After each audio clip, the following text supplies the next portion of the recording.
Assalamualaikum warahmatullahi wabarakatuh. Selamat datang kembali sahabat salaf milenial. Ibnu Hajar al-Asqalani. Pada akhir abad ke-8 Hijriah dan pertengahan abad ke-9 Hijriah merupakan masa keemasan para ulama. Masa terbesar bagi perkembangan madrasah, perpustakaan dan halakoh ilmu, meskipun terjadi keguncangan pada sektor sosial politik. Hal ini terjadi karena para penguasa di kala itu memberikan perhatian yang besar terhadap pendidikan dan keilmuan, mereka mengembangkan madrasah-madrasah, membangun perpustakaan, dan memberikan motivasi kepada ulama serta memberikan dukungan dengan harta dan jabatan. Ini menjadi sebab para ulama berlomba-lomba dalam menyebarkan ilmu melalui pengajaran maupun tulisan karya ilmiah dalam berbagai bidang keilmuan. Pada masa itulah muncul seorang ulama besar yang namanya harum hingga saat ini, yaitu Ibnu Hajar al-Asqalani. Ibnu Hajar al-Asqalani mempunyai nama lengkap Ahmad bin Ali bin Muhammad bin Ali bin Mahmud bin Ahmad bin Hajar al-Kanani al-Asqalani al-Misri. Ibnu Hajar al-Asqalani merupakan seorang ulama besar mazhab Syafi'i. Beliau diberi gelar dengan ketua para kadi, Syekhul Islam, Hafiz al-Mutlaq atau Hafiz secara mutlak, Amirul Mukminin dalam bidang hadis dan dijuluki pula sebagai Syihabuddin dengan nama panggilannya adalah Abu Al-Fat. Ibnu Hajar al-Asqalani juga dikenal dengan nama Abul Hasan Ali dan lebih dikenal dengan nama Ibnu Hajar Nuruddin As-Syafi'i. Guru dari Ibnu Hajar al-Asqalani yaitu Burhanuddin Ibrahim al-Abnasi memberinya nama At-Taufiq dan sang penjaga tahqiq. Ibnu Hajar al-Asqalani dilahirkan pada tanggal 12 Syaban tahun 773 Hijriah di pinggiran Sungai Nil di wilayah Mesir kuno. Tempat kelahirannya dekat dengan Dar an-Nuhas dekat Masjid Al-Jadid. Ibnu Hajar al-Asqalani merupakan seorang yang mempunyai tinggi badan sedang dan berkulit putih, wajahnya bercahaya dan berseri-seri, bentuk tubuhnya indah, jenggotnya lebat dan berwarna putih, serta pendek kumisnya. Beliau mempunyai pendengaran dan penglihatan yang sehat, kuat dan utuh giginya, mulutnya kecil, tubuhnya kuat, badannya kurus, lisannya fasih, suaranya lirih, sangat cerdas, pandai, pintar bersyair, mempunyai cita-cita yang tinggi dan menjadi seorang pemimpin di masanya. Ibnu Hajar al-Asqalani tumbuh dan besar sebagai anak yatim. Ayah beliau meninggal ketika Ibnu Hajar berusia 4 tahun dan ibunya meninggal ketika beliau masih balita. Ayah beliau meninggal pada bulan Rajab 777 Hijriah setelah berhaji dan mengunjungi Baitul Maqdis dan tinggal di dua tempat tersebut. Setelah ayah Ibnu Hajar meninggal, beliau kemudian ikut dan diasuh oleh sang kakak tertua yaitu Az-Zaki al-Harubi. Hal itu karena sebelum sang ayah wafat, beliau berwasiat kepada anak tertuanya yaitu saudagar kaya bernama Abu Bakar Muhammad bin Ali bin Ahmad al-Harubi. Begitu juga sang ayah berwasiat kepada Syekh Syamsuddin Ibnu Al-Katan karena kedekatan beliau dengan Ibnu Hajar kecil. Pada saat usia 5 tahun, Ibnu Hajar al-Asqalani masuk Al-Maktab untuk belajar dan menghafal Al-Quran. Di sana ada seorang guru yang saat itu menjadi gubernur Mesir yaitu Syekh Syamsuddin bin Al-Alaf dan juga gurunya yang lain Syamsuddin Al-Turusi. Namun Ibnu Hajar belum berhasil untuk menghafal Al-Quran sampai beliau diajar oleh ahli fakih dan pengajar sejati yang bernama Sadruddin Muhammad bin Abdurrazak As-Safti Al-Mukri. Kepada beliau ini akhirnya Ibnu Hajar dapat menghafal Al-Quran dan menghatamkannya ketika berusia 9 tahun. Memasuki usianya yang ke-12 tahun, Ibnu Hajar kemudian ditunjuk sebagai imam salat tarawih di Masjidil Haram pada tahun 785 Hijriah. Ketika pengasuh Ibnu Hajar berhaji pada tahun 784 Hijriah. Ibnu Hajar menyertainya sampai tahun 786 Hijriah hingga kembali ke Mesir bersama Az-Zaki al-Harubi. Setelah kembali ke Mesir pada tahun ke-786 Hijriah, Ibnu Hajar benar-benar bersungguh-sungguh dalam menuntut ilmu sehingga ia dapat menghafal beberapa kitab-kitab hadis induk seperti Al-Umdah Al-Ahkam karya Abdul Ghani Al-Maqdisi, Al-Alfiyah fi Ulum Al-Hadith karya guru beliau Al-Hafiz Al-Iraqi, Al-Hawi As-Sagi karya Al-Kazwinir, Muhtasar Ibnu Al-Hajib fi Al-Usyul dan Mulhatu Al-Irab serta kitab-kitab yang lainnya. Pertama kali Ibnu Hajar diberikan kesempatan untuk meneliti kitab-kitab sejarah, beliau banyak menghafal nama-nama perawi dan keadaannya. Kemudian meneliti di bidang sastra Arab dari tahun 792 Hijriah dan menjadi pakar syair. Pada tahun 793 Hijriah Ibnu Hajar kemudian menuntut hadis, tetapi beliau belum bisa berkonsentrasi penuh dalam ilmu ini. 3 tahun kemudian, di tahun 796 Hijriah beliau baru bisa berkonsentrasi penuh untuk belajar hadis dan ilmunya. Saat Ibnu Hajar mengalami ketidakpuasaan dengan apa yang didapatkannya, beliau akhirnya bertemu dengan Al-Hafiz Al-Iraqi, yaitu seorang syaikh besar yang terkenal sebagai ahli fikih, dan paling tahu tentang mazhab Syafi'i. Ibnu Hajar kemudian menyertai sang guru kurang lebih selama 10 tahun. Dan dalam 10 tahun ini Ibnu Hajar juga menyelinginya dengan perjalanan ke Syam dan yang lainnya. Di tangan Al-Hafiz inilah Ibnu Hajar berkembang menjadi ulama sejati dan menjadi orang pertama yang diberi izin oleh Al-Hafiz untuk mengajarkan hadis. Sang guru kemudian memberikan gelar kepada Ibnu Hajar dengan gelar Al-Hafiz dan sangat dimuliakannya. Setelah Al-Hafiz Al-Iraqi meninggal dunia, Ibnu Hajar kemudian berguru kepada Nuruddin Al-Haytsami, dan Imam Muhibbuddin Muhammad bin Yahya bin Al-Wahdawai.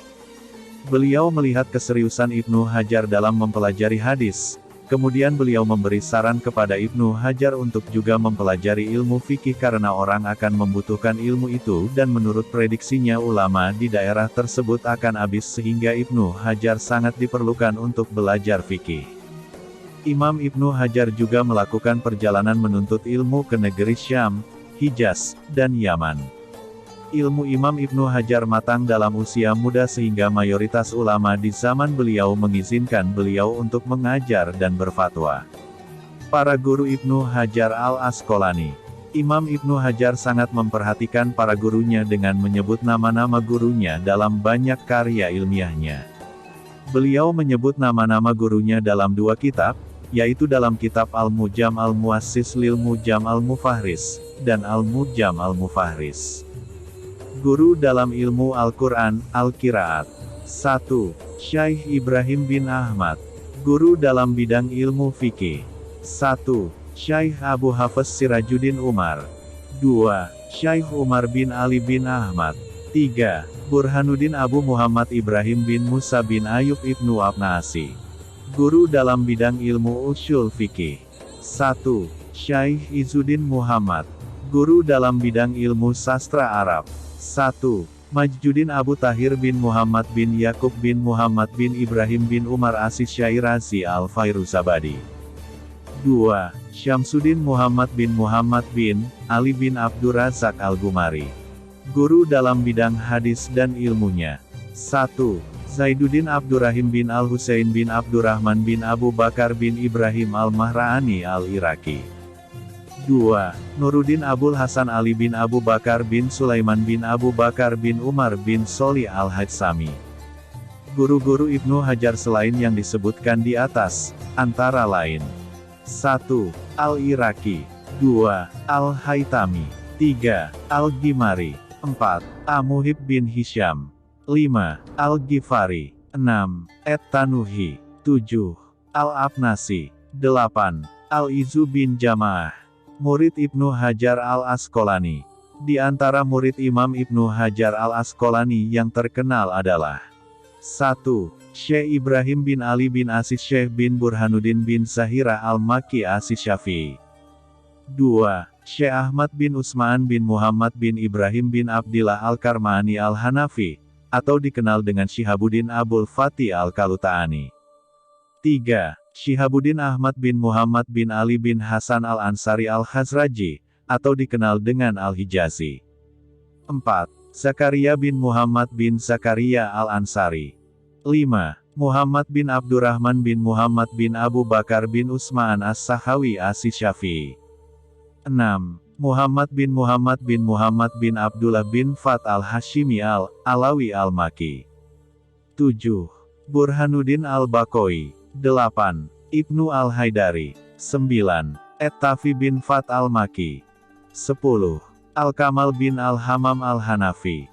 11. Qasim bin Kutlubuga. 12. Ibnu Tagribardi. 13. Ibnu Kusni. 14. Abul Fadl bin Asis Shihnah. 15. Al-Muhib al-Bakri. 16. Ibnu Esh Sairafi. Wafatnya Imam Ibnu Hajar al-Asqalani. Imam Ibnu Hajar al-Asqalani wafat pada hari Jumat, 28 Zulhijjah tahun 852 Hijriah. Berselang 2 jam setelah dilaksanakannya salat Isya. Hari itu adalah hari musibah yang sangat besar. Orang-orang menangisi kepergiannya sampai-sampai non-muslim pun ikut meratapi wafatnya Ibnu Hajar al-Asqalani. Sekitar 50.000 orang mensalatkan beliau di Ar-Ramilah di luar kota Kairo, sebelum jenazah beliau dipindahkan ke Al-Karafa Esh-Sugra dan dikubur di pekuburan Bani Al-Harubi yang berhadapan dengan Masjid Ad-Dailami dan di antara makam Imam Syafi'i dengan Syaikh Muslim As-Silmi. Karya ilmiah Imam Ibnu Hajar al-Asqalani. Ibnu Hajar al-Asqalani menghabiskan waktunya untuk menuntut ilmu dan menyebarkannya dengan lisan, dengan amalan dan juga dengan tulisan. Murid beliau, As-Sahawi menjelaskan bahwa karya tulis Imam Ibnu Hajar mencapai lebih dari 270 karya. Beberapa karya ilmiah Imam Ibnu Hajar al-Asqalani, antara lain, Itaf al-Mahrah bi Atraf al-Ashrah, An-Nukat as-Siraf ala al-Atraf, Ta'rif ahli et-Taqdis bi Maratib al-Mausufin bi et-Tatlis Takabat al-Mudalisin, Taklik et-Ta'lik, Et-Tamyiz fi Takrij Ahadits Syar al-Wajiz, Et-Talhis al-Habir, Ad-Dirayah fi Takrij Ahadits al-Hidayah, Fat al-Bari bi Syar Sahih al-Bukhari, Al-Qaul al-Musadat fi Az-Zabi an Musnad al-Imam Ahmad, Al-Kafi Asis Syafi fi Takrij Ahadits al-Kasaf, Muhtasar et-Targhib wa et-Tarhib, Al-Matalib al-Aliyah bi Zawaid al-Masanid as-Samaniyah, Nukbah al-Fikri fi Mustalah Ahli al-Atsar, Nuzah an-Nazar fi Taudi Nukbah al-Fikr. Komentar dan kritik atas kitab Ulum Hadits karya Ibnu As-Salah. Hadiyu As-Sari Mukadimah Fat al-Bari. Tafsir al-Muntabash bi Tahrir al-Mujtabah. Tajil al-Manfaah bi Zawaid Rijal al-Aimah al-Arba'ah. Takrib et-Tahsib. Tahsib et-Tahsib. Lisan al-Mizan. Al-Isyabah fi Tamyiz Sahabah. Inba, Al-Gamar bi Inba, Al-Umur.